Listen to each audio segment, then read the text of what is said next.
Thank you for tuning in to the Into the Classroom series produced by Mental Health California, sponsored by Blue Shield of California's Blue Sky Initiative.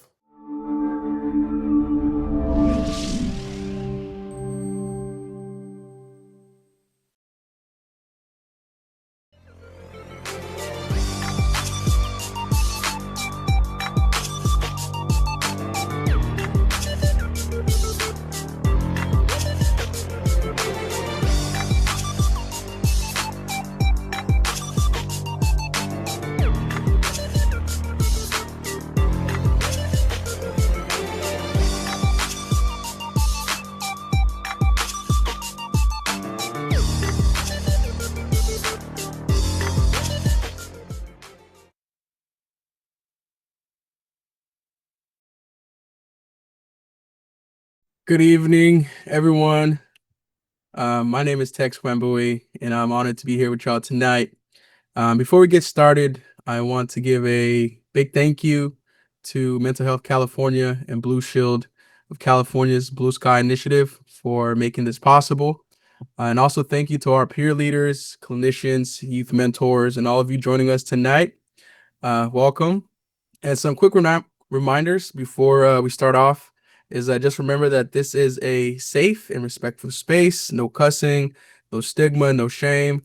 We'll also have a quick survey during the program, and we'll have a sign-in sheet at the end. And please remember the sign-in form closes at 8:30 p.m. sharp. So tonight, we're also going to be welcoming more youth to be part of the program. So the gift cards will be $25, and you should all have received an updated email on that. So be on the lookout for that email if you have not checked it out. Also, throughout today's programming, we'll have some trivias and some giveaways that will be going along. So pay attention to the chat as well as to our panelists here today. So with that, let's get started and let's get to it. And I'll pass it on to Alexios to take us away with tonight's overview. Thank you so much, Tex. Welcome, everybody. Happy first Wednesday of the month. It's going to be a good month for all of us. I'm excited. Hope you guys are excited. And let's set the stage for today. Scrolling through endless feeds doesn't always add up to the feeling of being connected or being connected with people around you. Plans fall through, group chats go silent, and it can make you feel like you're stuck in airplane mode almost. And just life continues moving on.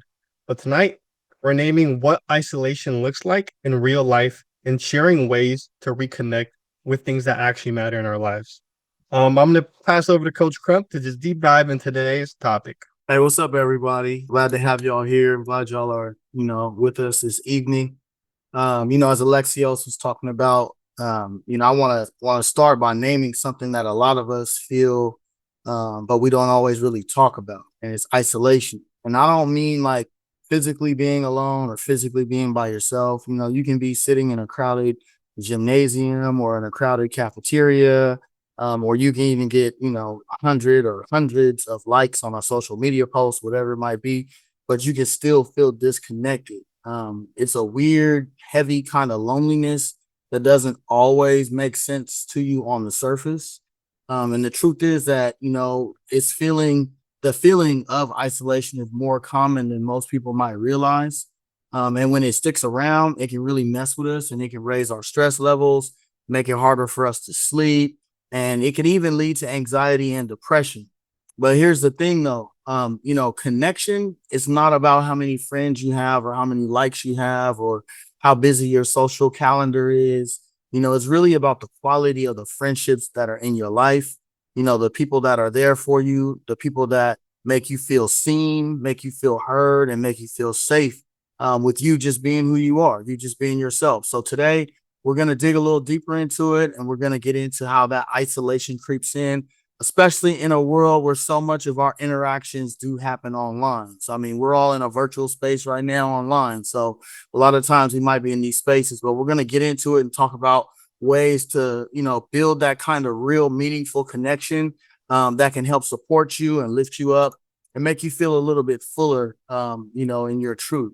So, right now, I'm going to pass it over to Andre to take us to our next segment. Yeah, thank you for that, Coach Crump. And like you said, a lot of connections today are online, and it's all about making connections meaningful. At the end of the day, and that's what this segment's going to be about. And we're going to start off with our icebreaker. And for this icebreaker, you guys are going to drop one sentence in the chat for this question. Friends are a tap away, yet the vibe can feel miles off. What's one sign you notice when isolation sneaks in, leaving you feeling disconnected? So if you guys can just drop one sentence or just a few words from the heart that, really mean something to you guys, and I'll read a couple of them off. And, it's kind of just to get the creative juices flowing and create a space of vulnerability so we all can, feel safe here and we can, move forward in building those connections. There's getting quiet, the silence, being quiet again, not texting back, being silent. Yeah, so being silent and being alone is seeming like the runaway favor here. And, that's 100% accurate.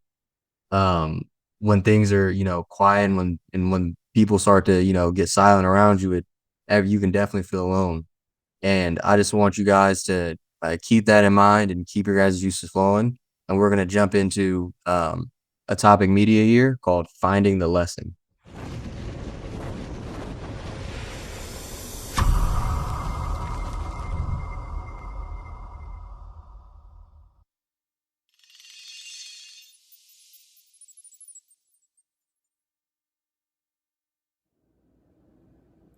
This may not be easy to hear, but everything happens for a reason.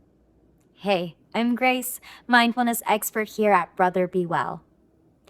We've all heard that phrase before, everything happens for a reason. There's probably a lesson here to learn. There's good that comes out of the bad. All of those phrases, I'm sure, have been part of our conversations, have been said to us. Maybe you've even said them out loud. But how much of it truly resonates with us, especially when we're in the middle of our struggles, of our problems, of the situation? It can be really challenging to see the bigger picture and understand what the lesson is. So, my advice to you, when you're in the middle of whatever is bogging you down, step away.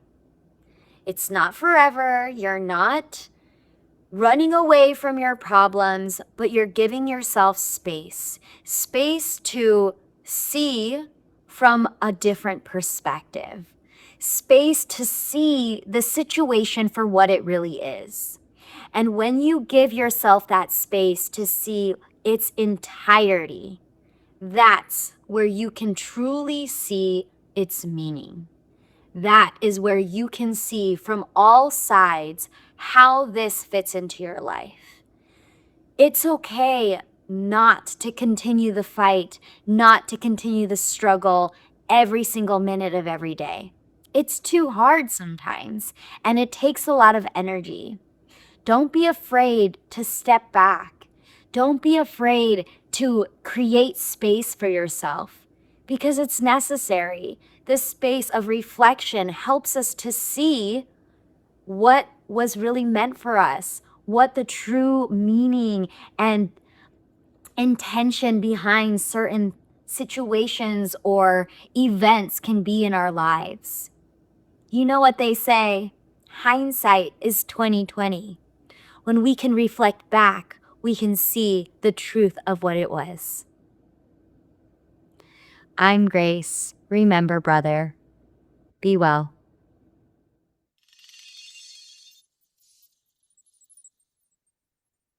All right, you guys. I always love Gray's video because it's so informational and inspiring. Like, we all wish we could be Grace. And speaking of stepping back, we're gonna launch a poll at this point. If our producer can launch poll number one, Grace talk about taking a step back and have that space to reflect. And that's what we call disconnecting or unplugging. And disconnecting can also be intentional sometimes. So we want to know, after taking a step back, what's your biggest takeaway you look for before you reconnect to the world or plug back in? Okay, the answers are going in. Perfect. Just waiting a few more seconds here. People are changing their answer. Great. Think about it. Don't just click the first answer you see. It really think about why you unplugging sometime and what does it do for you. Because I think when you really take time to answer these responses, sometime it's a reminder for yourself that you should do it. So look like the answers are coming in. And at 38% is fresh mindset and clearer vibes. I cannot agree more. Sometimes even many of you guys are at home a student. So when you study sometime or like doing homework and you get stuck at a problem or something that you're doing like a writing assignment, sometimes just take a step back, close your notebook, close your laptop, walk around the house or just get out of the house for a second, get some fresh air, and you come back in and all suddenly like you have fresh insight and your mind become more clear and you can continue with your work. Um, a lot of people also, the second answer that a lot of people think about is just honestly still figuring that part out. And that's the exact reason why you should unplug. Because I always say, the definition of insanity is keep doing the same thing, expecting different result, right? So if you're sitting in front of a problem and you just keep staring at it, but you not come up with any answer, walking away sometimes is all you need. You can figure out what exactly you need if you step back and reflected on that. And then reminder that you control your own energy. That's also great. I love that because the world is so noisy these days and it's so overwhelming. I don't know about you guys, but sometimes I just need to just step away from all of it. The politics, the constant like news cycle, and it's all very negative. So taking a step back really give me that control of my energy and my mental health too, my mental well-being too. And gratitude for the real one in your circle. You are so lucky if you have the real ones in your circle, and I hope you keep them, and I hope that you continue telling them that they are the real ones and how much you appreciate them. Dr. Rimty, I would love to hear from you about your perspective about unplugging and why it's so helpful for many of us, especially in today's society. Yeah, thank you so much. In short, unplugging is so healthy, right? It's giving your brain, your nervous system to reset. You're saying, okay, let's go through it again. Let's look at it with a fresh mind. It's bringing the part of your brain that regulates planning, that regulates focus back online. So many times when we are so much into social media, we are always scrolling, we are always texting. It keeps our brain in kind of a fight or flight response, right? We're always online, we're always on. And when we step back, when we take that break, it kind of gives us the clarity we need to be disconnected, to give ourselves the space we need to heal, to see everything with a fresh mind. But one thing I will say here is figure out, are you taking the break for healthy reasons, for allowing your nervous system to reset, or are you taking the break because you feel heavy, because you feel hopeless? So make sure that the disconnection isn't just about just the disconnection isn't just about the specific insight, but it's also about whether it's making you feeling more regulated or dysregulated. Thank you for sharing. And I would love to hear from Christian as well. Why do you think disconnecting is so rejuvenating for many people? I know we so plug in these days, but from your experience working with clients, what have they shared with you? I think from the most part, clients really share the idea of being able to get a clear mind. Like Dr. Rinty was saying, like the way the brain works is just we get overwhelmed, and I think one of those spots in the pulse that honestly I just don't know how to feel about it. That's a sign of overwhelm. So if you feel at times that you don't know how to feel about it, it can really be a sign of being really your nervous system is on overload. So I kind of talk about the dashboard on cars and how our brain is like a dashboard, and we have things, alerts to go off. So when your gas is low or the engine light comes on, a sign of not understanding your emotions and your feelings is just a sign saying that you're overwhelmed. You may need time to process it. So what most clients say when they, have taken I call it an intentional step back or an intentional break, meaning that you're not allowing, sadness or hopelessness to isolate you intentionally, but you're intentionally stepping back and say, hey, I need a break, whether that's social media and also family. A lot of times people think that they can't take a break from family when, that's a part of a boundary and self-care. So a lot of times clients say they have an issue, they can step back from things like, school and social media, but it's hard to step back and break away from family because they feel obligated or loved. And I always reassure them that, you can step back from family too, and that's a good boundary to set. So those are some things that I hear a lot, and some of the recommendations and some of the guidance I provide is that you can step back from those loved ones temporarily, and also let them know when you plan on coming back, if that makes sense. Thank you so much, Christian. And now I'm gonna pass it on to Alexio to share his 2 cents in 30 seconds, and then go on to the trivia question. Yeah, thank you so much, Patrick and Dr. Rimty and Christian, for sharing. Those were all amazing points, right? It's taking time to reflect, and then all of those answers kind of fall into reflection in a sense, right? When we talk about taking a step back, notice how the word is intentional before that, right? You kind of don't just fall out of the circle and then expect to come back in and everything's perfect, right? It's intentionally taking a step back and looking at things from the bigger frame and then strategizing how we're going to get back into it. You go 0 to 100, back to 0, and you get back into it, just doing your regular stuff. You're going to be back to 100 again, burnt out in the same way. So just taking some time to really think, hey, how do I go back and feel 80%, not 100, and take a step back? How do I come back 60? The goal is to regulate your emotions, right? It's not to be very up and down. It's to have a steady line of emotions. Thank you all for sharing. And we're going to hop into our first trivia. So we're going to put the trivia in the chat. Please read the full question before you guys type the answers. And we have 4 possibilities. So the question is, what type of art uses spray paint and walls as a canvas? We have sculpture, graffiti, impressionism, cubism. And the letters are SHBA. So please take a second to read and make an educated guess.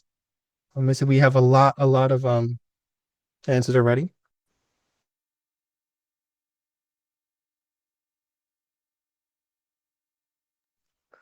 I see we have a lot of A's, H, S, H. Even if we're done, please keep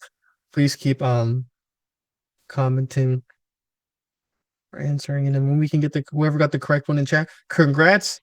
Isaac Lopez answers H, graffiti. Guys, stay tuned. Isaac just got his $25 gift card on top of his regular stipend. Congratulations, Isaac. Stay tuned. We're going to continue having more trivia in this session. And for now, I'm going to pass over the text to guide us into our video presentation. Thank you, Alexios. Thank you, Patrick, Christian, Dr. Rimty, Coach Crump, for setting the stage. So we're about to watch the first half of a video, navigating isolation and disconnect. Takes a look at how isolation sneaks into our lives. So as you watch it, just think about where you've seen or felt isolation in your world and what where connection might look like. Just by a show of hands, has anyone here dealt with, or are you currently dealing with, feelings of isolation or feelings of disconnect? Okay, so I see a couple hands here. Lucy, can you maybe kind of elaborate on what some of those feelings are and what you're experiencing? Well, it's like a feeling of not really having a place to go.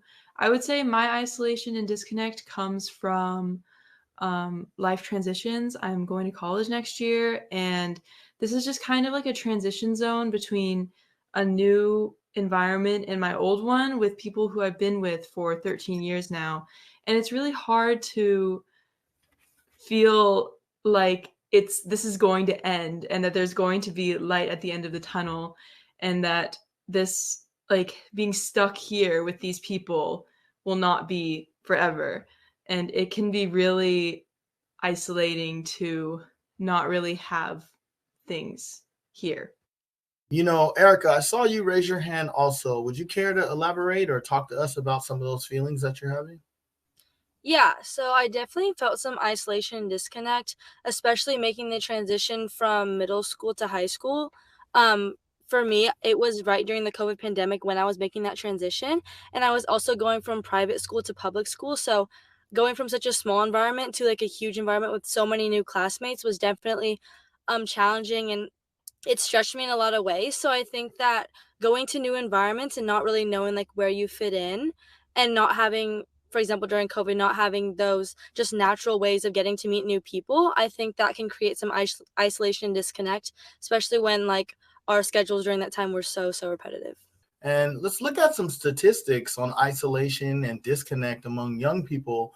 According to a survey that was conducted by the American Psychological Association, 61% of college students reported feeling lonely, and 45% felt that they did not have a sense of belonging on campus.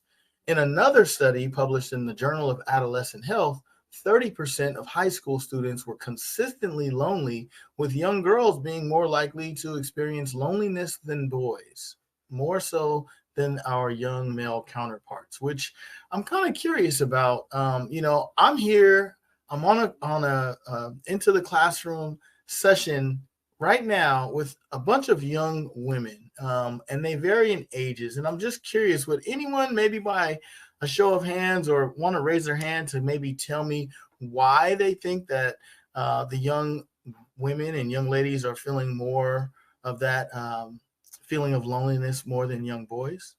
I see your hand went up first, Lucy. Go right ahead. I definitely think it has something to do with social media. Social media definitely has a bigger impact on women than men because of the standards. It's so easy to fall into the cycle of, oh, wow, she has a perfect body. She's so skinny. Why don't I look like that? And just like the repetitiveness of that. And it's just very isolating to have social media and to see people out and about without you and to be feeling FOMO and stuff. It's definitely does not help our mental health. Wow. No, thanks a lot for that. That's some real true insight. And we're gonna, kind of talk about that a little bit later on, but so true. The standards are truly not equal. So let's go ahead and I actually want to ask another question. To our college student that's here, Randy, why might a college student feel that loneliness or feel that disconnect? And I ask you because you're at a school that's away from home. So can you talk to me a little bit about maybe some of the things that you felt and why a college student might feel lonely? Yes, I think in college it can definitely be a little different because, especially going out of state, like in my case, you're supposed to be prioritizing your school because it's for a whole different like ball game now. You're transitioning into your career soon, hopefully. So it's a lot of more seriousness. It's a lot more responsibilities, while also battling not being like the same environment that you've always been in, tackling a different comfort zone or like stepping out of your own because it's a lot of changes with not being able to see the people that you call friends or family every day or as much as you would. So it's just a lot of transition while also having to take everything a lot more seriously. And also being able to balance different parts of your life as well because you're transitioning into a young adult. So it's a lot. But, when you surround yourself in a good environment, it'll work itself out. Very good. Thanks for that. Thank you very much for that, Randy. And Sophia, I'm not trying to leave you out. So I'm curious to know your thoughts. Any thoughts that you might have on anything that we've talked about, like the percentage of college students feeling lonely, or even maybe yourself considering when you do go off to college, how those feelings might come about and what you might be able to do about them? Yeah, so it makes a lot of sense that college students would feel that way because I mean, you're kind of separating yourself from the people you used to know in high school or middle school. Because in middle school, you would go usually, I mean, for me, I went along with the people to high school. And so I bet everyone's choosing different colleges and stuff, and they have their own paths, careers that they want to do. And so the fact that they're moving to college, it makes it like a big difference because you don't know anybody. I mean, it's really rare that you find people from high school, but like most of the time you don't know anybody. And it's very, I feel like it's very lonely for them because like, and especially if the college that they went to is far away from home, that's even worse because they're like, oh no, my parents were, they're back over there and I'm here. And so like, I feel like it's very hard for them. So props to college students because it's hard. So now another study, the National Alliance on Mental Illness, or NAMI for short, stated that 75% of mental health conditions begin by the age of 24. Now, this highlights the vulnerability of young people to mental health challenges that can contribute to those feelings of isolation that we talked about. Let's go ahead and move on to our next slide. Now, the Center for Disease Control, or the CDC, has reported that suicide is the second leading cause of death among individuals aged 10 through 34. Now, feelings of isolation and disconnection can also contribute to the risk of suicidal ideation and behaviors among young people. Now, as we talk about the impact of COVID-19, I think it was Erica that kind of brought it up a little bit. We all were going through a complete huge transition that was brand new for all of us. Social distancing measures. Students had to go into remote learning spaces. And really, all of us had to limit our social interactions. That definitely disrupted our usual support systems. And it also increased those feelings of loneliness. That lack of in-person connection and the shift to a virtual platform made it very challenging for students to establish and maintain meaningful relationships. Another study done by the CDC showed that 61% of young adults aged 18 through 24 reported symptoms of anxiety or depression during the COVID-19 pandemic. Now, I would say that's nothing to be kind of like alarmed about now, because given that we were all going through what we were going through, it makes sense for folks to have those feelings. I'll go ahead and ask our clinician, Luz, if you can maybe talk to us about, the significance of COVID-19 and how it really shaped young folks and, had an impact on their mental health. Yeah. Just like you said, right? We've noticed that the impact is huge, right? It's through all folks, all ages. We've noticed that people are about half a year behind social emotionally.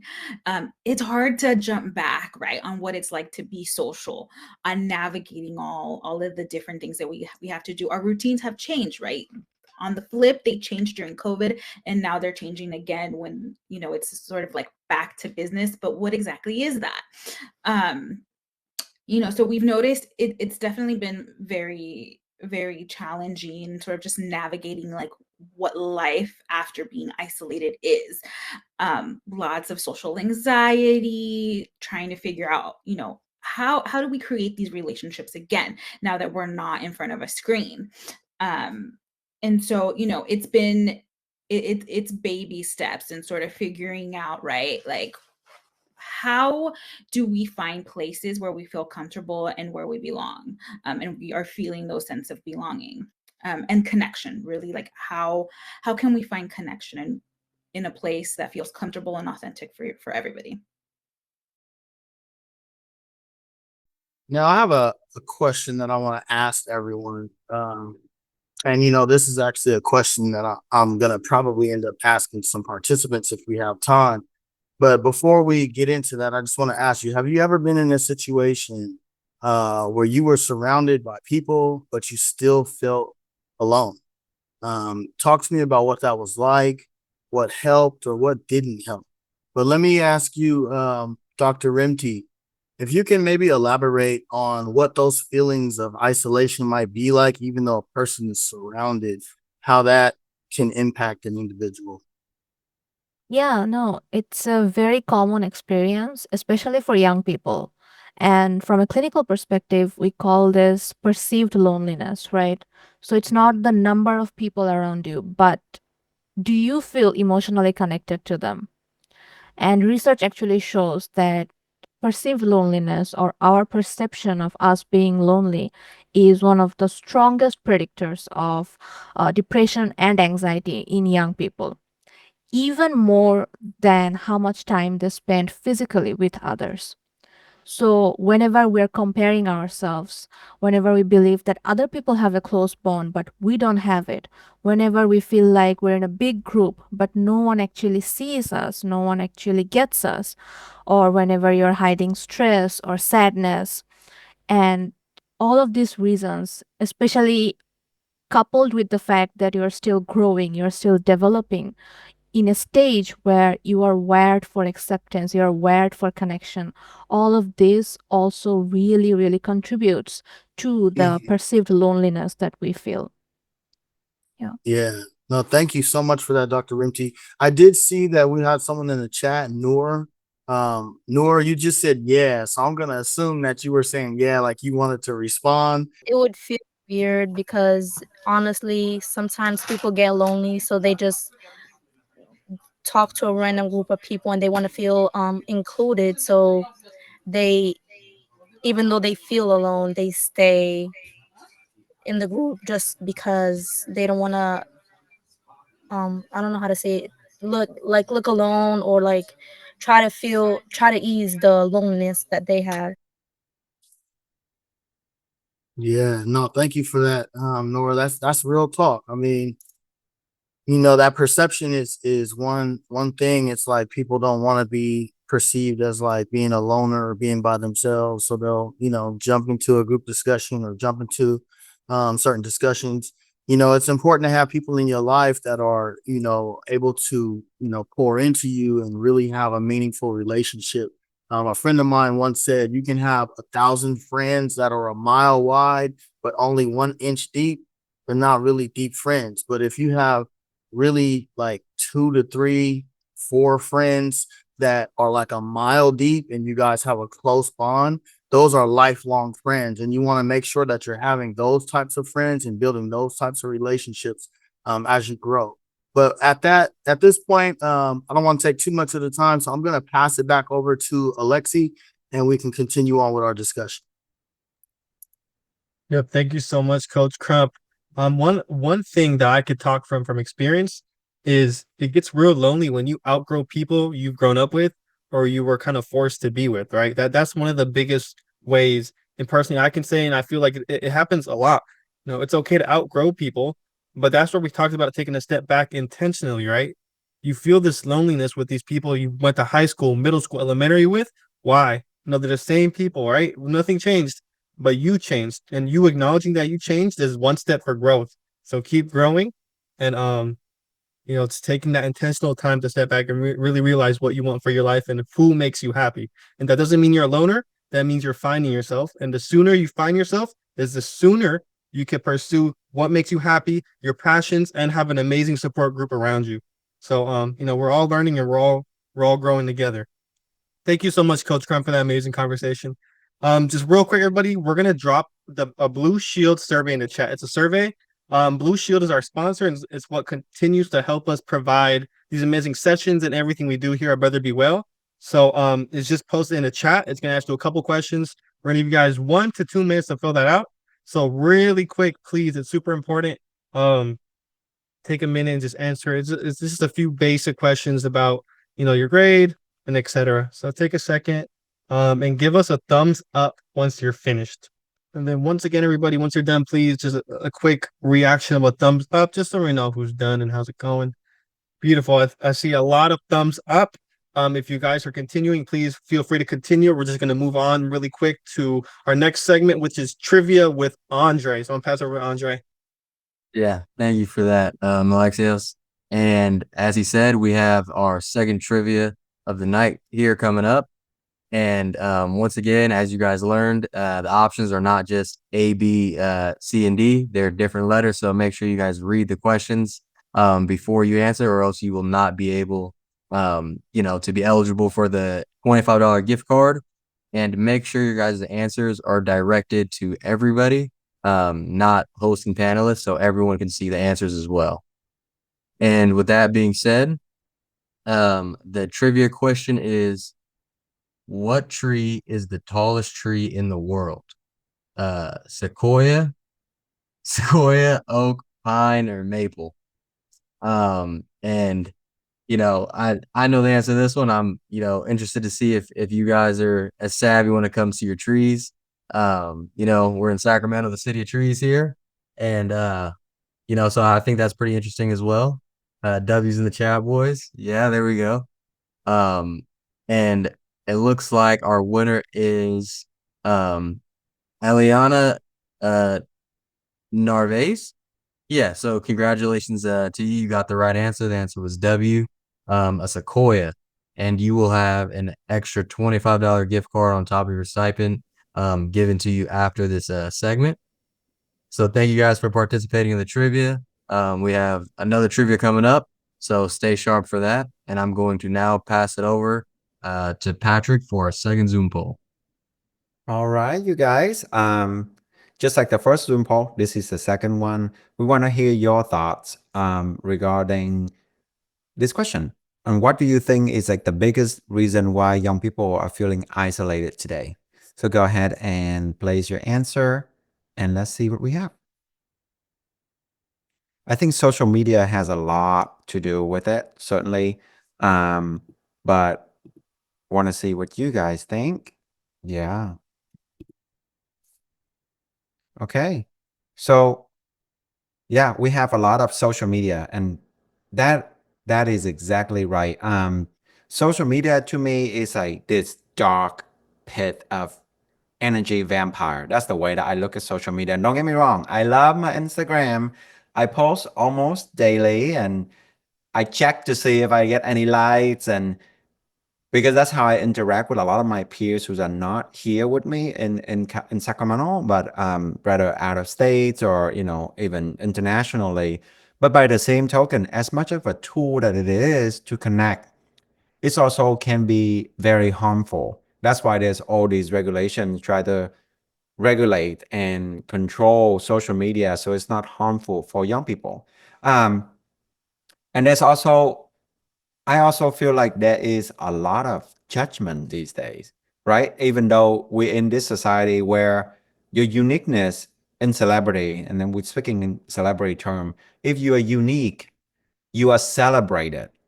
But by the same token, if you are unique, you're also being, criticized and bullied and basically just push out of any sense of belonging, because people feel like they are entitled to judge you, and even if they don't know you, they feel like they have the right to say stuff to you, especially online, because everything is anonymous these days. So a lot of people don't feel like there is a repercussion for their actions. I do want to ask Christian really quickly in about 30 seconds or so. What is like the most harmful aspect of social media that you've seen in your practice? I think the most harmful thing that I see is the fact that most of the behaviors or the ways people treat social media is the same way subconsciously people treat addiction, you know, and they don't know that because the brain, sees, that rush that you get from the likes. That's why you're checking the likes and the hearts, because you're getting a dopamine rush. You're getting a rush, right? And when you don't get that, you're trying to figure out a way to seek it again. Let me post more. Let me get more likes. So you're going back to it. So the main thing I see is the effects of how social media is more addictive, and the brain sees it as an addiction, similar to alcohol, and not similar, the same as alcohol and drugs. So the most of treatment that I'm doing is really rehab. It's really rehabilitation, and having and trying to explain, especially younger people, explain to them, how to work through this rehabilitation and the addiction. And I think another space said, it's important to have space for ourselves, and that's another reason why social media is so big, because we don't have enough spaces for individuals who are different, and folks to express and feel and share and things of that sort. So that's the main thing I see when I come across this issue. Thank you so much, Christian. It's a great reminder that social media can be just a sort of addiction, just like alcohol. I consider myself a straight edge because I don't do anything at all. No alcohol, no marijuana, no smoking. I don't even drink caffeine, but I get my dopamine hit from social media because I'm connecting with my friends and my peers and I'm interacting with the people. It's a good reminder to interact in real life if you can. And if I need that rehab, Christian, I know who to call. I have your number. I will pass it on now to Text to present our video. Thank you, Patrick. Thank you to everybody else for your wonderful thoughts.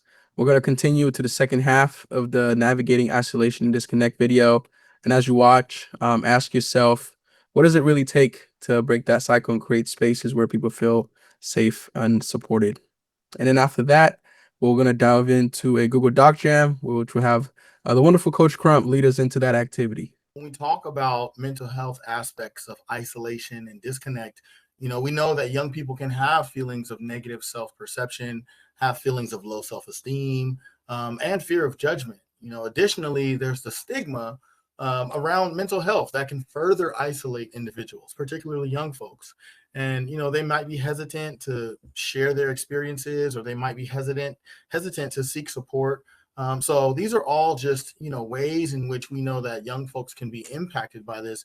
As we go on and look at marginalized youth, we know that marginalized youth certainly face discrimination, they face racism, as well as systemic inequalities, which can all contribute to those feelings of being isolated from the general population. These young folks might also experience microaggressions, exclusion, as well as a lack of representation, which can further exacerbate feelings of disconnection.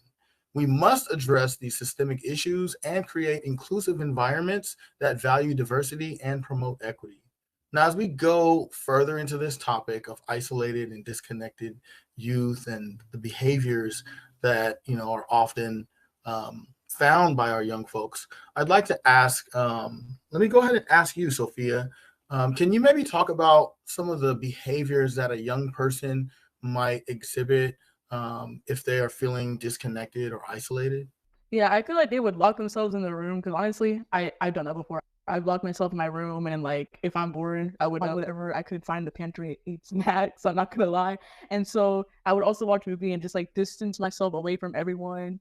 And then I honestly, I'd also low-key kind of have anger issues. And so I'd be like, no, leave me alone. I want to be alone. And then yeah, you just don't want to be around anyone at that moment. It's just like very self-isolating. You just want to be all cuddled up in your blankets and by yourself in your room watching movies and just like rotting in your room. But that's not good golf. That's not good. No, I hear you. I mean, it's true. I mean, that certainly is some of the behaviors that I would anticipate a young person might engage in, especially just being alone, putting themselves in their room. So it's something, if folks are in the audience and, you have young folks in your lives, if your parents are caretakers and you're seeing some of those signs, it might be time for a check-in. If you're seeing that your young person is, locking themselves in their room or exhibiting some anger issues, it might be, a moment to really kind of look at ways to support that young person to help get them out of those feelings. Again, some of those behaviors might include social withdrawal, decreased participation in activities, academic decline, all of these different changes. I know that Luz talked about sleep earlier as well, changes in sleep patterns, as well as substance use. This may also be something that young folks might rely on to help, alleviate those feelings of isolation and disconnect. So it's certainly important to recognize these signs and provide appropriate support and intervention. Now, when we talk about support and intervention, now we know that schools also play a huge role in this. Now, one of the ways in which schools can support our young folks is, by facilitating the formation of peer support groups, as well as mentoring programs to help foster social connections and provide a sense of community. Additionally, we know that schools can also offer accessible mental health services, including counseling and support groups. to address those emotional well-being of students that are in their care, as well as helping those students navigate their feelings. And also, schools can help by facilitating the formation of support groups, again, to really make sure that young folks are focusing on being able to be around each other and being able to support one another, talking about their own mutual experiences. So there are a number of different ways schools can support. Additionally, schools can, create campaigns around anti-bullying. They can create campaigns around inclusion to make sure that students feel welcome and make sure that they feel that they too are a part of the entire academic environment that they find themselves in. So let's go ahead and move on to our next slide. Now, we know that family is also crucially important when it comes to supporting youth. Family can support young folks by encouraging open and honest conversations about their feelings and their experiences. Also, validating their feelings of isolation and letting them know that they are not alone is another way to offer empathy and understanding. Additionally, families can support their youth by seeking professional help from therapists and counselors who specialize in adolescent mental health. So we know it's important for families to support youth, but I want to hear it from some of our young folks. So let me get you in here, Erica. Why might it be important for families to support their students, their young folks, folks that are in their care, whether they're caregivers and so on and so forth? Yeah, I think it's super important that our families support us because I think our families know us the best. They know us when we were really little and they know us now as we're growing and they know us in like all the aspects of our life, or like they should in that kind of regard. So I think that the fact that we're looking up to our parents as well, we kind of sort of model our lives after them. And so if we have their support, I feel like it gives us that support and it knocks off like the isolation that we would normally feel if we didn't have anybody to support us. So I think that's why it's super important for families to be there. Awesome. That's a great response. I appreciate that, especially about knowing you the best. That is so true. Watching, young folks grow up and watching them develop, families kind of have kind of an insight, a closer perspective, more so than schools do. So that's something to also keep in mind. Folks in our audience, you know your young people best. So, keep that in mind in terms of how you might be able to support them. So let's go ahead and move on to our next slide. So when we talk about support, clinical and holistic solutions are options as well. Now, these clinical solutions may include therapy, medication, or other evidence-based interventions. Now, holistic measures can complement clinical approaches and include activities such as exercise, mindfulness, creative outlets, and social interactions.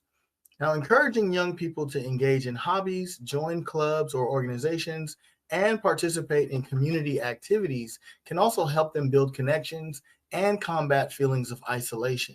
Now, we know that establishing healthy routines is certainly a positive way for young people to support themselves. So before we go into it, I want to do a quick round robin and ask all of our young folks here, what are some of your routines that you use to help yourself navigate school and not feel disconnected and not feel isolated? And I'll start with you first, Randy. So a routine that I've been getting into is trying to cook a meal for myself. So like it's good to eat 3 meals a day, regardless. But like either I'm cooking breakfast or lunch or dinner instead of like going to the caf or getting takeout or something like that. I've also incorporating exercising and working out because I live next to a gym. So I've been doing that whenever I can because like I have class and homework a lot, but at least twice a week. It's been cool to keep that in my routine. Awesome. Thanks for that, Randy. And how about you, Sophia?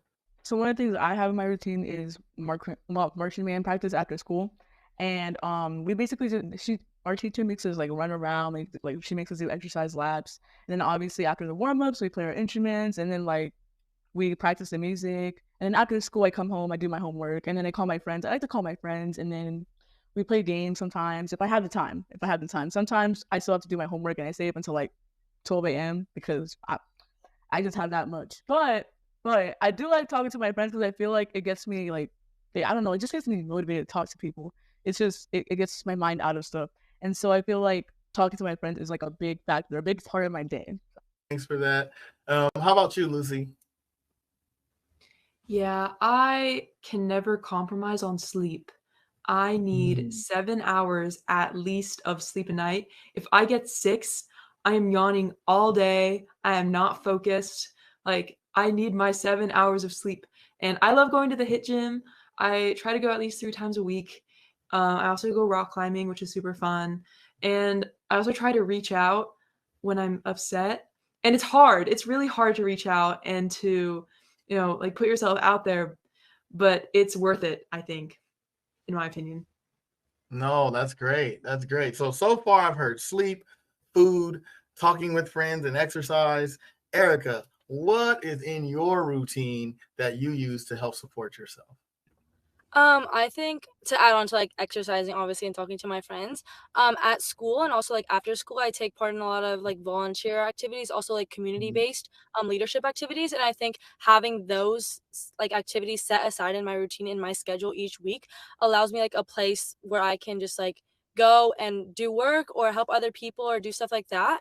And it's not like as much pressure on myself, but like it's just a thing for me to do that I can always like turn to do. And it makes me feel productive as well. And then just like another thing I like to do is after school, me and my friend just like hang out in the parking lot and we just like talk and we just like get that time to ourselves to chill out. And I think that part of our routine is definitely like kind of interesting, but it's definitely super fun every single day.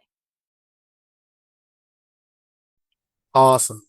Well, we just heard a wonderful discussion, and I just want to ask you all, I really want you to think about this. If you had a chance to build a safe space just for young folks, young people to connect, what would that look like? What would it include, and what do you think that is in this safe space that includes young folks that you think might be missing from your schools or in your community right now? So we're gonna open up a Google Doc, and I want you all to please drop those ideas. Don't hold back. Get creative with it. We just heard one of the young ladies said, I like to just talk to my friends in the parking lot, and it's a safe space where we can just hang out. So, what might a place that's a safe space be for young folks, just so they can connect? What does it look like? And what do you think that might be missing from your schools or in your community right now? So go ahead and drop those ideas. I see them in the Google Doc right now. Please, y'all, just take about the next 60 seconds or so, maybe minute to 2 minutes, just to drop that all in the chat, and then we'll go from there. Actually, after that, I'll pass it over to Andre, to take us into our next topic of discussion. But before we do that, maybe CJ, while we have about another 30 to 60 seconds, would you mind chiming in on what you think a safe space might be for young folks to connect, and the benefits of safe spaces for young folks? Yeah, I think a space will look like some people were saying it should involve food, first of all. Yeah. Definitely have food, definitely have video games. The best thing for the brain is imagination and play. When you look at therapy, when someone sends me a 5-year-old for therapy and for depression, which it does happen, or a 7-year-old, the main thing I use in therapy is play therapy. And it doesn't change as adults. No, it's no coincidence we love sports and we love video games as we grow older. So that's the first thing I would do. Second of all, make it an open space so it's not closed off. When you have spaces for different things. Now we're getting to neurodivergence, So lighting is really important when we talk about folks with autism or folks with dyspraxia or ADHD. Lighting is very important. So the bright halogen lights they use in classroom is not a good vibe.